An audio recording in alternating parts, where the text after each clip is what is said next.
Viewers எல்லாருக்கும் வணக்கங்க. இன்னைக்கு நம்ம யூடியூப் சேனல்ல குட்டி குட்டி இன்ஃபர்மேஷன்ல என்ன டாபிக் பார்க்க போறோம் அப்படின்னா, சங்கர ஜெயந்தி பற்றி தாங்க பார்க்க போறோம். பாரத புண்ணிய பூமியில் சனாதன தர்மம் நலிவுற்று பல குழப்பமான வழிபாட்டு முறைகள் பெருகிய காலத்தில் ஆன்மீக மறுமலர்ச்சியை ஏற்படுத்த அவதரித்தவர் ஸ்ரீ ஆதிசங்கரர்.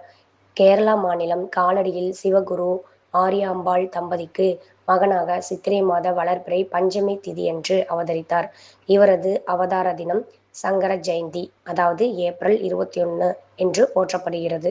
32 ஆண்டுகள் மட்டுமே வாழ்ந்தாலும் சங்கரர் ஆற்றிய இலக்கிய பணிகள் பிரமிக்கத்தக்கவை.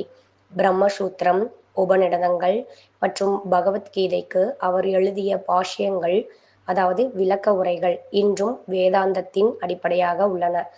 சாமானிய மக்களும் பக்தி மார்க்கத்தை உணரும் வகையில் பஜகோவிந்தம், கனகதாரா ஸ்தோத்திரம், சௌந்தரிய லகரி போன்ற உன்னத ஸ்தோத்திரங்களை இயற்றினார்.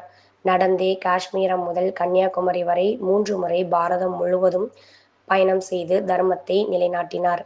இந்தியாவின் 4 திசைகளிலும் தெற்கே சிருங்கேரி சாரதாம்பாள் பீடம், மேற்கே துவாரகா பீடம், வடக்கே பத்ரிநாத் ஜோதிர் மடம், கிழக்கே பூரி கோவர்த்தன பீடம் ஆகிய 4 முக்கிய பீடங்களை நிறுவினார். சங்கர ஜெயந்தி நாளில் அவரது போதனைகளை பின்பற்றி அனைவரிடமும் இறைவனை காணும் உயரிய பண்பை வளர்த்து கொள்வதே அவருக்கு நாம் செய்யும் உண்மையான மரியாதை ஆகும். என்னங்க, இன்னைக்கு இந்த நிகழ்ச்சி பிடிச்சிருக்குன்னு நினைக்கிறேன். இந்த நிகழ்ச்சி பிடிச்சிருந்தா லைக் பண்ணுங்க, கமெண்ட் பண்ணுங்க, ஷேர் பண்ணுங்க. மறந்துடாதீங்க வியூவர்ஸ், சப்ஸ்கிரைப் பண்ணுங்க. பபாய்.